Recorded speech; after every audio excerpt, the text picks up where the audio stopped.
Vadnagar Dwarka route પર ગુર્જરનગરી બસનું લોકાર્પણ. મુસાફરોને મળશે વધુ આરામદાયક સેવા. મહેસાણા ડિવિઝનના વડનગર ડેપોથી વડનગર દ્વારકા વચ્ચે બસ સેવાનું આયોજન કરવામાં આવ્યું છે. ત્યારે આ રૂટ ઉપર ગુર્જરનગરી આધુનિક બસનું લોકાર્પણ કરવામાં આવ્યું. ઊંઝા વડનગર મત વિસ્તારના લોકપ્રિય ધારાસભ્ય કિરીટભાઈ પટેલના વરદ હસ્તે બસને લીલી ઝંડી આપી પ્રસ્થાન કરાવવામાં આવ્યું, જેના કારણે સમગ્ર કાર્યક્રમમાં ઉત્સાહનો માહોલ જોવા મળ્યો હતો.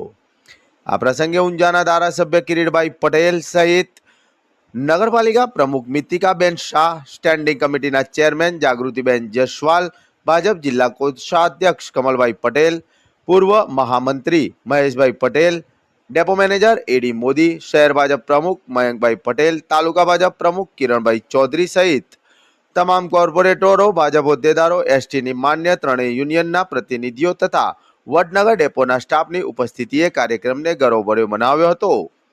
આ રૂટ મુજબ બસ વડનગરથી દરરોજ સાંજે 4 વાગે પ્રસ્થાન કરીને વહેલી સવારે આશરે 4 વાગે દ્વારકા પહોંચશે, જ્યારે પરત ફરતી બસ દ્વારકાથી સાંજે 5 વાગે ઉપડી વડનગર પરત ફરશે. આ સમયસૂચિ યાત્રાળુઓ અને મુસાફરો માટે ખૂબ જ અનુકૂળ સાબિત થશે. વડનગરથી દ્વારકા સુધીનો આ મહત્વપૂર્ણ રૂટ ધાર્મિક તેમજ દૈનિક મુસાફરી માટે અત્યંત ઉપયોગી રહ્યો છે.